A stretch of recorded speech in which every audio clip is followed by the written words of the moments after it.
E te mai mau whamara ke riko koe whangamari e mau ke mau whanonga e ke reo. Whainu hino mea o e a whiona i he tohi tapu. Mau kore ke tatara i pa uri me mau ngai ata mai. Pea ke whamorua mau ngai loto maka. Pea ke whinangara le mua. Ke ringi maurau mare mau ni ke mau ngai loto. Ke hiko e vewe mo e kovi ke toa pe. O kutoka mau ngai loto. Ka lawa ke mau tarianga vai o forofora, ai kune mawhai ke whamu ui, ho mau lau maari e, Jesu Christ ko alo ko mau whamu ui. Amen. Ko kore ke uwhanga e benga i talwhatapu tau peku wha whaket pe me wharen ka tāmua mau mawhapalu ke whakote tau proklama koeni ai lotu tohi tapu, tau wako tohi tapu koeni, whai he sāmbari ko toa pe, pea ko amnak pe mau mau koloa me tau ngā i ako tohi tapu, ke whainu hino ki tau tolu e he tohi tapu. Ki he mea ke tau tui ki ai, mo he mea ke tau mo ui aki. I he anga whai o e lotu i he ahoni. Pea koe ko whawhi mo tolu pau mo nofu i he ngai ka inga lotu mo ngoi. O koe ke nau ako ne kina ki tau mo tolu ke mo tui ki tohi tapu, pe whai ke ngai mea tohi tapu. Mtu mo tolu hao me ai. Mo mai mo tolu ke tau lotu. Kata mo ki tau tolu. Lot koe ni i tonga tapu, lere bea e ape o e whawhikau, lo pet palu, i kromotoa bea la suni a ka veka. Pea i seneni, lere bea lotu i he whikataha waua, Woodley Road, i Queeneka. Pea i Honolulu, a whawhikau tua pasi i tuetu, i he apsiasko e ses baptaiso i Anaheina.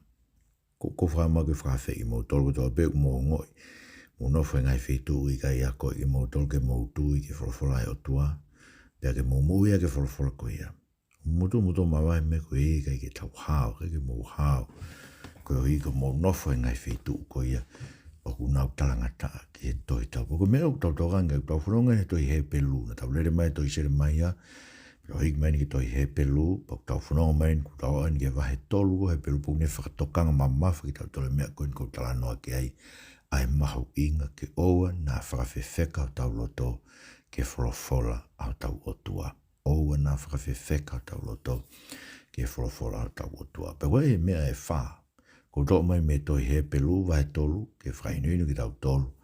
I he tau whanonga, whainuinu ki tau tolu. E anga whai o e lotu. Ke ulangi e behen. Mou toka ngai a sisu ko tau taula eiki. He nane langa ki tau tolu ko hono api. Ai ke vesu rakie ke heo no o he pelu vai tolu whanau beka o rau atu. Ko ia, e ho to ngāhi toko ua tapu, si i kau i hau i mei langi. Mo toka ngā e apostolo mo taula eiki lahi o e tau lotu io asi isu.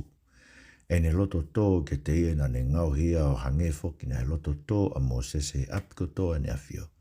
He kua lau e tō tāko e ni o ne tāu mo whakahiki hiki lahi i a mo sese. Ke hoa mo e lahi hake mahu inga o ona na ne langa ai api i he mahu inga o e api. Seuke, i longa ha api, kua bau na langa e hataha. Pea koe na ne langa ai mea kotoa pe koe o tua. Pea ko Moses, na ne loto tō e api kotoa e ne awhio koe mataa pure pe, mo o whaka mo oni ke ngai mea ka wholofola ake a mui. Ka koe loto tō a karaisi, koe whai aha alo o kupure ke api o e ne awhio. Ai e kono api a ki tau tolu. Whakapau te tau kukuma o au ke ngata a ngā. Ai tau loto lahi, mo e tau wiki e tau whatua meri e kua mau. Whawhara tonu e tau eiki. Whawheta e peke o tua. Mou toka ngai a si isu. Koe apostolo mo e tau la eiki lahi. O e tau loto. Ko maari e kamata ia ai konga koe ni. Mahino ni whakamahino ko ki tau tolu. Vahe wana ni talamai e tau tolu. Ke ona tau ta e toka ngai.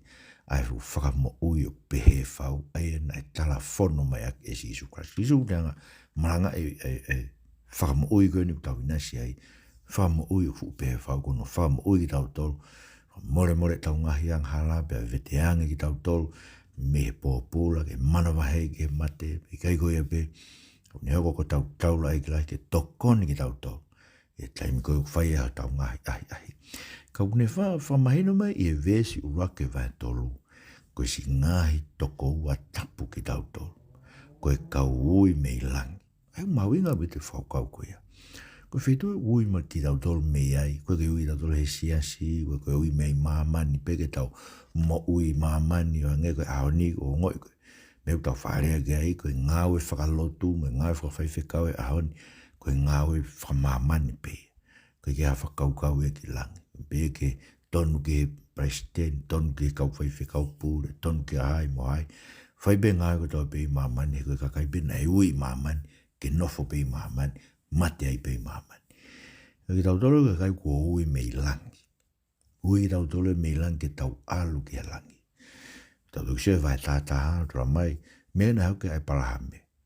Na ui ai palahame be hik mai pio nofo hiri horo pe ia, e whanua koe na e pehe koe whanua ona. Koe hina nofo amanaki ke whanua whakalangi. E whanua au tau nofo hiri, tau hiki horo pe tau tolo weni, whiwhia pe maa e whangi pare ke tau nofo kiai, nofo koe ni ka koe mea iu tau lai a tau loto, koe mea tu e tau mahu i ngā koe pe te mahu to api mūri pe, langa tofu whare whakafo whai tonga, ngai mea pe tu e pore ka gai koe ni, koe e ko tau api tau tu e lang, pako tau tolo koe ni kua ui ki tau tolo, ai koe mea tau tānoa ke poe ni koe ni, vesura ke ono, he pelu vai tolu, kua ui ki tau tolo koe api o sisu, ai koe api pe tangata, ai koe ui ka mea, koe kua whare, koe kua kere, ka koe kakai, koe api kakai, koe api pe kakai, koe whare pe kakai. E hingoa koe no pere koe, e matapure koe, e no pere tu ia fitu, ko whanua pe tangata. Ai koe winga fuki, koe tangata e whanua. Rorou tau pe he, api pe tangata. Koe api e o tua koe tangata. Kakai, e api pe kakai. Ne ui mai koe ka ui mei langi. Koe kene hanga o ngau hi tau tolu kono api. Aia, whamatala re vai nia ki he ma o lunga ke si isu ia Moses. Mandu koe, ma hoinga fua Moses e koe nai whakahoko mea wholofola koe ai o tua ki Isleri. Pea koe ma hoinga ma vahe ia Moses. Mandu e tau sio koe, angai koe talanoa koe sone vahe hiwa, ke whamui koe si isu e tangata kui, whai koe whelau aki e pehe koe, koe ke ilo e kau whare si isu pa nau pehe na toko, nau tolo koe kau wako nau tolo a Moses. Koe ke nau ilo toko e nau tolo siana koe nane whakamu ui, pane whaka a ai tangata kui. Kaike, hangareo e Hepelu whai no hino ni ngate tau tolo, ai maa o lungang, pa moe mahu ingang, pa moe tau o si isu ia, ia whakahiki o kulahi ake ia Moses. Koe ne whamatara mai he vesi ua. Na e loto tō pe ia ke o tua si isu. Ako ne loto tō e ke o tua na tau lau ke vahe ua, na ne hoko mai e ia o ai e kakano mo e toto hangego ki tau tolu, no ngahi toko o fia, ke lau ki tau tolu, no ngahi toko o ki tau tolu, ko ne hanga ui me langi, tāna ki mai kono api, ne ngauhi, na ne hanga i to ai kakano mo e toto, koi ka lau ke ne mate, pe hoko e ne mate, ke ne hanga whakakaanga ai mawhai o ia, ai devolo, une puke, ai whakamana waheo e mate, ko i ke tau ataina, ko i tau mana wahe ki tau toke mate, tau amanaki le lei ki tau tau leu tamai apostolo, koe a Siria e whakakoloa o e Karistiani.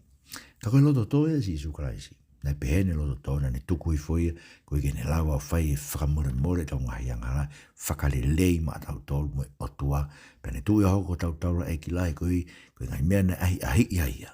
Tene lava tokoni ki tau tolu, pok tala mai vahe ua, oku ne puke nima ki tau tolu, o ne taki ki langa. Siki ke fu monu ia ki tau tolu koe, oku lau koe ngai toko ua eiko si Isu Kraisi, koe me e no ui ki tau tolu me langi, me tānaki mai ki tau tolu kono, eia ni tala no ere vaheni. Ma o lunga vestolu, ku lau, ai tō taha koe ni, ai ku ingani ka Kraisi.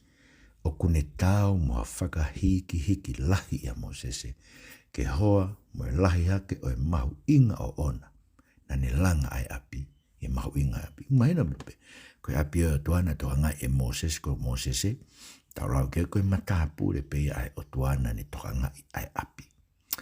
Ka koe tangata ni na ne langa ai api.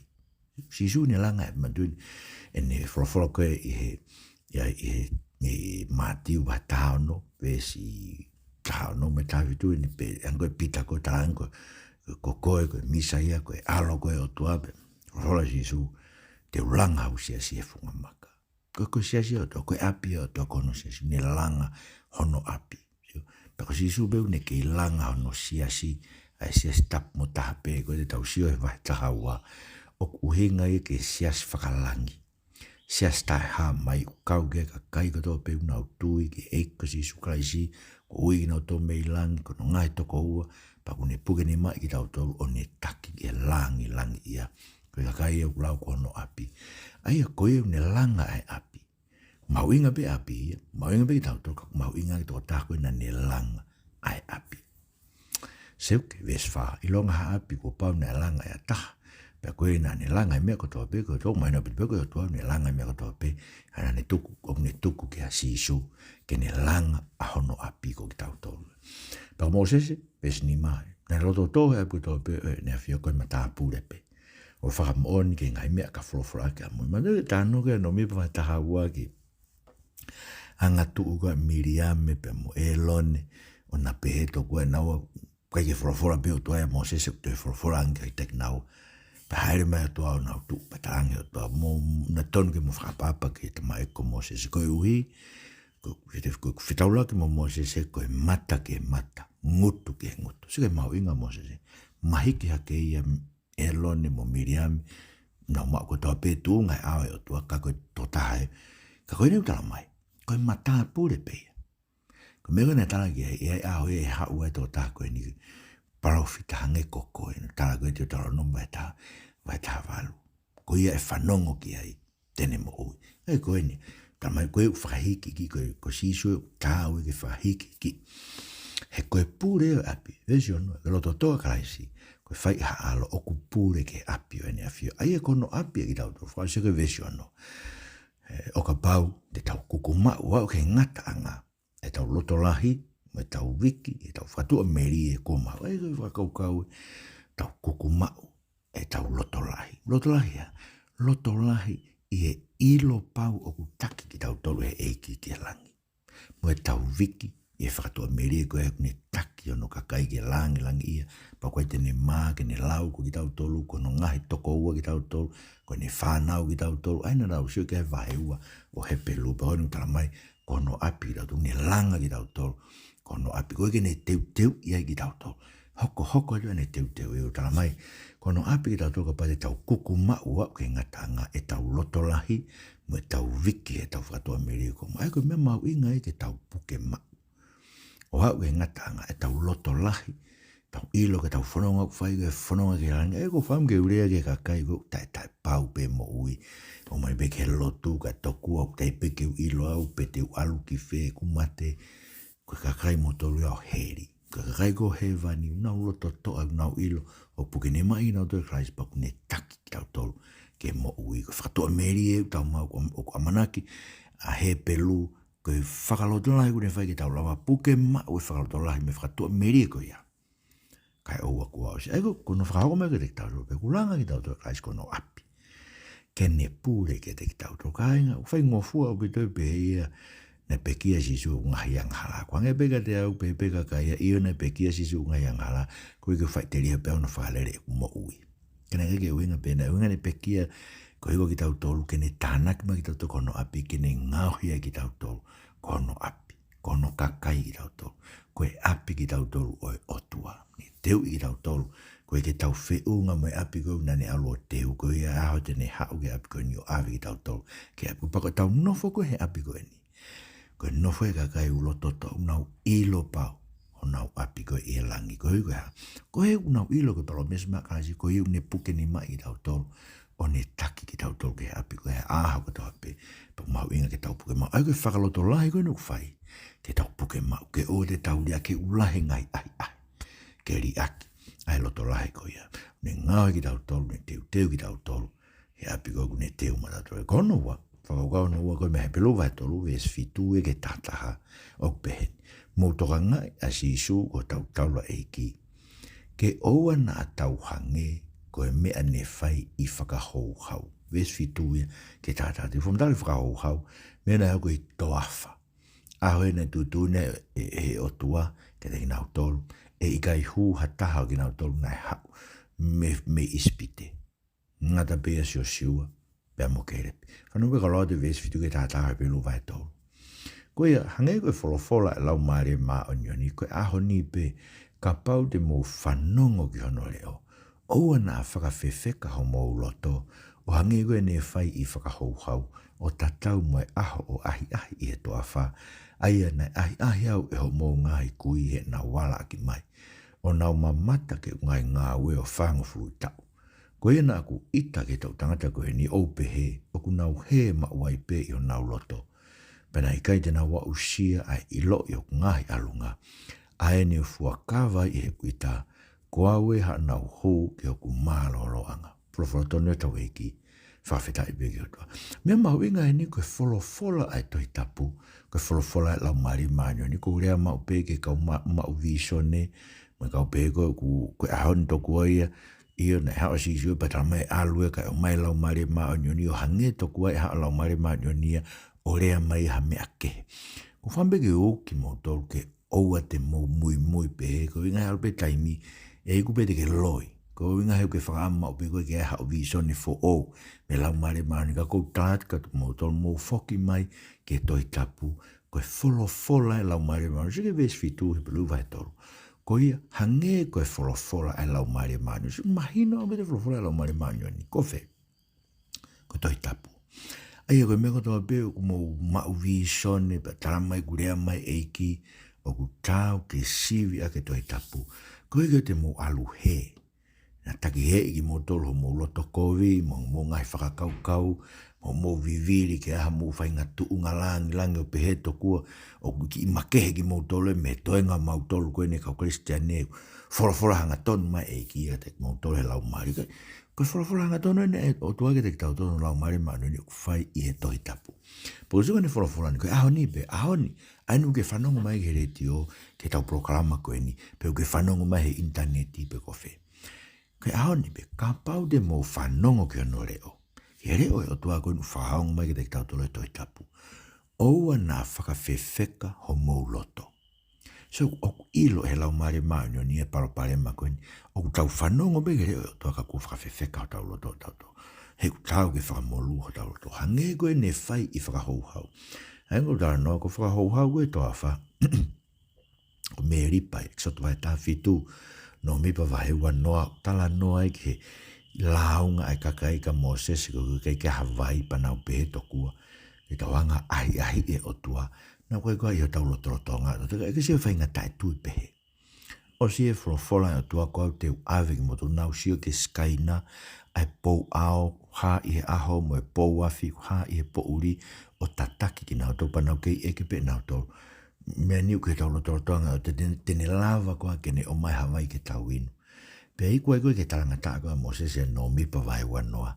Whekau ke alurea ke maka. Ui na dotun ke alurea ke maka ke mahino ke kakai. O I kai ko Moses e kune o mai e vai. Koe otua. Koe une mai vai. Alo Moses e mufto toko he ne I tau tāfu maka. Tātu o tā kai ke hao Hawaii. Ko ngoi mana o vare Moses. Toi tātu o pe mesi o tua ne tuanga mai vai ka ne talaka Moses. Sio koe aho e whai hou hau. Whanongo beke whorofora tua tarangi alu rea. Alu ia tā. Pehe tau pe ahoni me ko tau whanongo tau sio e ahoni I e kakai. Urea mau be ahoni ke mea koe ni koe whai whakatua sino e lotu. Ai koe lotu. Ku whai e mea kotoa e lotu. Fuahano ngai kawenga me mea kotoa pe.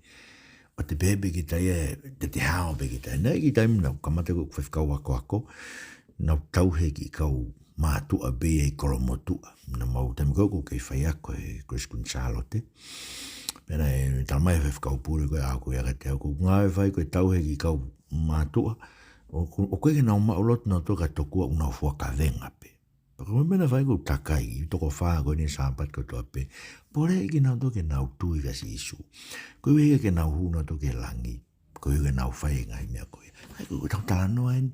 Ke whanongo ke reo o tua. Pea whakawhewheka pe ai loto.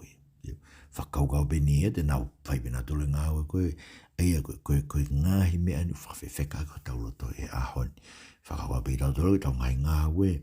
Tuki hange mea koe whaso to mau, tau rea mau pe kia e malanga koe kau whewhine, nau whai whekau, tau rea kia koe mahina ni wha September, e malanga kai whewhine ngai mea pe, tau whakaamu kai ki hawa whini. Ko whaamu ki rea tala mai ka teo to kua, o whahokai tō lahe mo tolo hawa whini, ko whehi a te mo tolo, he whaarea ke mea koe ia. Kai mole ke mamak wheu, wa whia o tua.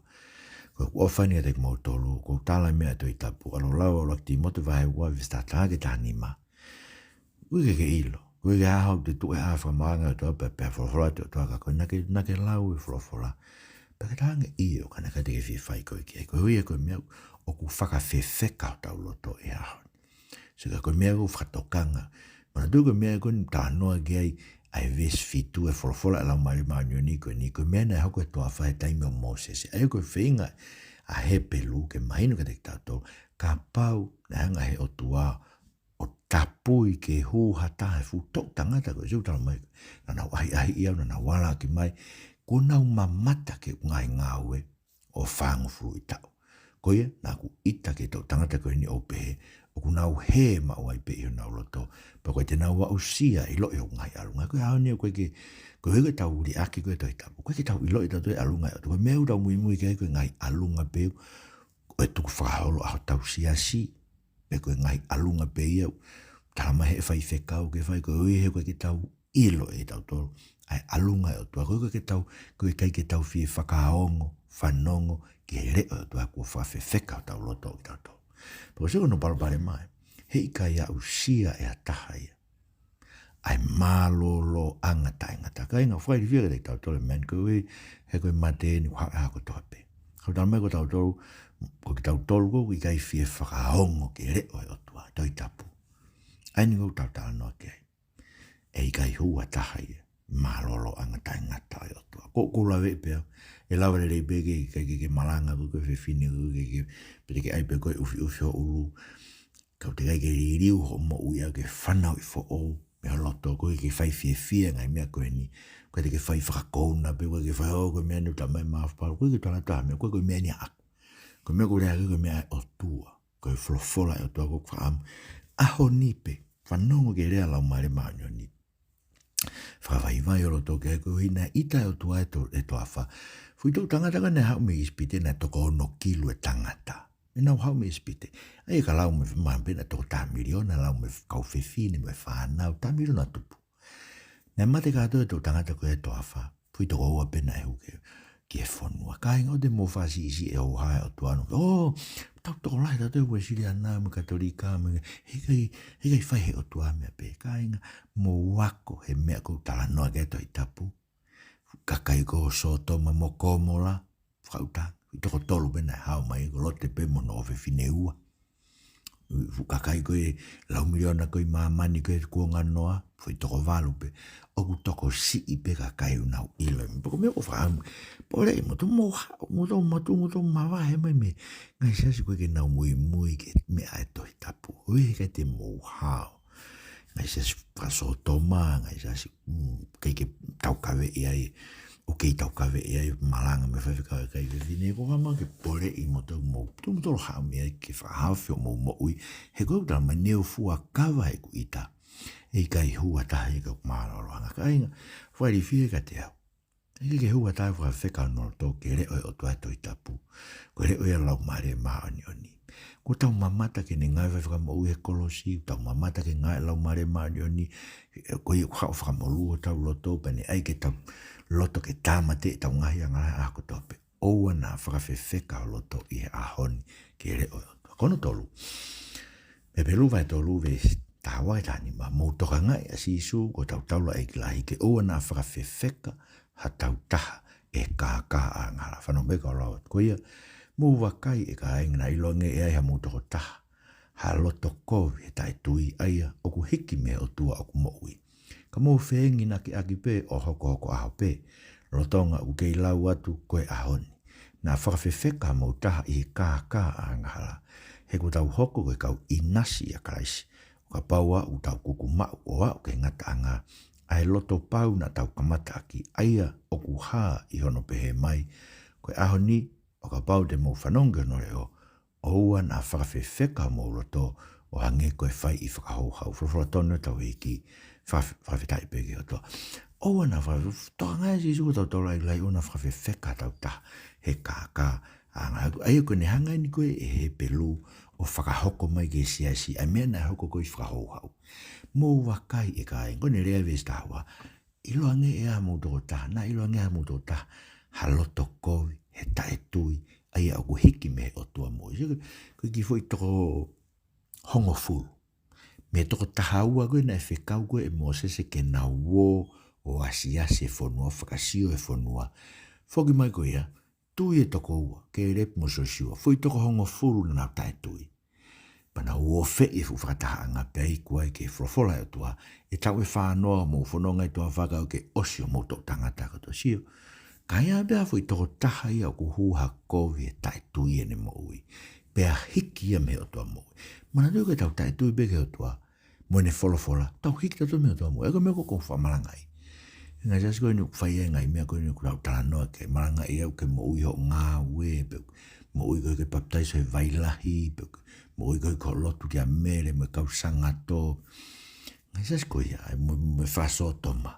Koe o tua kehe iau na lotu na toke, ko hiki na to mea tua mo ui koe, ai uneanga whamana wa e ne wholofora mo ui, he tohi tapu ke tau mo ui ai. Kau whatokanga ki tau, oa na aha mo taha, ia haloto koe, he tae tui, o hiki mea tua mo ui. Mo iloi, mo mea ka hainga. Ko tau parapare malai pe tau tolu i he lotu koe tae tui. Pe tau mai te tau tolu e tohi tapu, koe mea iuk whai he o tau nea whakawhewheka tau loto. Tau tolu koe tae tui, nea whakawhewheka i o tau loto. Nai pepe ka kai koe kuonga si sukarahi, tau na kai sion vai tahaua, nai o si lea ge a aisea anu kuonga, pe ona na e whekau aisea ke alo rea ke ka kai, hei ilo na whakawhewheka o nau loto. Pe nai rea beke a si isu e make vai whaa, e net whamatala koe, ke ne ngau ea ke ngai tala whakatātā koe hui, ke whakawhewheka e loto e kau tae tui. Oua na whakawhewheka, tau tokanga ki tau to. Mandu i koe peia koe hei kai ke toi tōha tahaia, e ka kai koe, kuna whakamo ui pe koe, hei kai tike toi foki koe mea, once you are saved, you're always saved. Ka kai unau tau kawe mea koe, ka whamu ki whakatokangi mo toi mea koe ia, a en. O koe ka mea koe, once saved, you're always saved, pa kei pehe ai pe koe, teke whai no e pe koe mo ui tō koe, ko whakamo ui koe o tua, hei kai tike toi tō koe, oua, koe whakatokanga koe niuk whai ke te tau tolu koe ia. Koe he lava e kovi mo tae tui ke ne hiki tau tolu me o tua mo ui, a ke tau tolu tae tui ke ne wholofola. Pea ka pau ke nofo e ngai wheitu koe ni, o ke kau he whai o e ngai mea koe ni, o ta ofi e toi tau rea ke hika tau ngai programa, pa ke ilo o kuke o si hiki koe me o tua mo ui, e kai tike hao koe. Koe he koe mea tala mai e Hepelu. Tala mai lewe tau tolu, tau mui ke wholofola o tua. Mo whengi na ki aho ko toa pe. Rotonga e lau koe ahoni te ria na whakawhewheka hata he kākā e anga. Mateo kākā au te bea anga halai. Hau bea kākā ia siutasi. E giala ki tō wala siutasi ke nau sēni ti whai pe. Pe ala siutasi a whakatau ono eiki a ke konga siriwa e tolu noa. Hau bea kākā ia ti masi. Ofa ki māmani pau bena tō alo ti masi o sio ke ngai mea ko māmani whai pe. A whea ti masi ia. Kaka ia te vita, wako ake mea koe nai whai te vita, koe ni tu ake pou ki isio atu, tuke kaka anga, koe ki fu isio pe, taki he ia, Moses, koe kaka ai anga hala ia ka inga ku holo tangata, la lahi. Pe mawinga leo ki tau matua ki tau kanga ki tau hoko koe kau inasi a kraisi. Ka pau te tau kuku mau au ke ngata anga e loto pau koe, ai koe whakamo koe whakatokanga mo toko mo peto kua, kua whakamo ui koe, kai tike toi more ho whakamo ui au, e koe moni, o tui au, he kai toi more ho whakamo ui kakoen. Koe whakamo ke oua teke whakatae kuha, o ke whai noa ia ho mo ui, pa ke whakata koe ke hanga, ka pau teke whai pe, mahino e nei teke whakamo ui koe. Ka pau teke toa koe ke hanga, mahino e nei kai pe teke, na ke hau pe koe koe whakangari pe, ai whakamo ui na ke pe koe whakamo ui. Whakasi e, mo toka ngai a si isu ko tau taula eiki lahi. Ke oua na tau mokulu i toafa, vesta hao noia ke tahiwa, whanau be kau lau atu. He ko haia ki nau tolu nai whanongo kai whakatupu ho hau. I kai ko ki nau tolu e ko toa pena aluat me ispite ia Mosese, pia ko haina ne ita gea whangu futau. I kai ko kina tolu e na e angahala, e na e mokulu na ungahi kupu i e toa wha. Mea ko hai a kina tolu na ni fuakawa kia I kai te nau huke ana malolo anga. I kai ko kina tolu na e talangata, peo tau wakai, na I kai te nau lawa ke hu, ko I hui ko nau tai tui. Rofora tonu e tau eiki, whawhita I begi o toa kainga. Ko e whakatokanga ma mafa o whai. Neongo ko hohu I ko ia e ko sisu kraisipa ko ke tari ka sisu. Fie mau au bito I ke mahino uri riu ho mo ui o kai te ke whakawhewheka o roto ke ngai mea to I tapu tau tala noa ke ai. Koe whewhine koe, ai ha ufi ufi e ho ulu pa ke alo tari ho ui, tari ui. Ka pao koe whewhine koe ke maranga, whakafoke o maranga, koe he hui kai koe mea e kua kona ki tau tolu ke to I tapu. Anga whakailonga e kia whakaseptema koe ni, pa ke talange o whaiwhekau ke ne lau e to I tapu. He koe o koe tene ilo e to I tapu, tupu ngai ho mo he. O le ke tuku e kui ke ne taki ki mou tolu ke ne tahe te mou whakatau tōko toa ke he luo. Pero inga tau programa koe ni whai I he ofa me whakaam ke whakahaf ki mou tolu. Kau whewhine I he mahina koe ni a kau whewhine. Me ngai mea koe ni. O kwhemao e ke whanau I fo ou e mo ui a haa whawhine. Pero kono whanau I fo ou, koe whamolua tau roto. Sika koe meu tala mai koe. Neongo hono hui nau tolu me ispire. Ka koe mea he nau talangata. Neongo ho alo a kupe uke tare si koe mea ke talangata ke wholofola he o tua. Te ke tō si koe mea utala mai e I kai te ke hu ki he mālo lo anga. Koe I koe talangata, koe I koe tae tui. Whaam ke tau kore ke o tua. Whakalahi tau tui. Hanko mena e kore koe ka apostolo e luke vai tawhitu. Whakalahi tau tui. Hanko mena e kore koe e motua koe i e talaro mo unga hawhaka ke hea maa ke vahe hiwa. Pou au. Koe hui koe tai tui. Pe hange koe mea koe na hauke e paraha mena e kaukaua e ne tui. Neongo na ngai taimia na whakatai tai tui ka na e hoko o kaukaua e ne tui. E o tua mau kore ke pehe mua. Whakaloto toa I ki mau tolu ke mau tū kaukaua e mau tui ki o wholofora koe tala mai. Hei kai hu hata ki o marolo anga whakawhewheka no loto ki o wholofora. Ik pak mau lea e programa koe ni me mau programa hawhe hoa ki kakai o siasi kakai e whanua ko o wholofora o kwhaige dek mau tolu koe. Ke whakamolu ho mau loto whakata. Ke wholofora a whiona. Kainga e karaisi ko kore ke te koe. To koni ke singai kainga ko toa pe. Ngau whanau ke wholofola koe ni whakamolu mua mauloto. Ke ona whawhewheka mauloto. Hange koe I masa mo meripa. Koe ke toi fuakawa. Ke oa na mau hu ke marolo anga. Eik whakamore more ki mautolo. Tāpo e kina e tamatui. Po wono. Mae taine kui ni. Naspau. Pe moe whare o tupou ke whakamolu na uloto ke o wholofola. Pe pege ik pare mia mene kabineti. Kau taki o siasi, kau taki whanua. Whamolua maulo toke o wholofora eki. Ko hike mau kau he hu ki o malolo anga e sisu Christ ko mau whamo oi. Amen. Whamalora hike a Katarina tohi ko hike whawhenga maare proklama. Whamalate tau orita whawhamiri e whiawhi pe koe pong, pe koe pongi, pe koe whiawhi. Tānaki mai ki whanau, lau e tohi tapu, pe mau lotu. Pea ke lau ai vahe e whaa ako toa pea toi tapu ke ose toi tapu I o lau. Ko hike ke ilo e tua kani tau tānura. Ke kōwhara, te kumotoro toa pe, si ka wewhine lotu, tari mō ngā hiui I ahon, tara mō nuata te kumotoro, mālau pe te mō mea mai, mō mea tua whāt.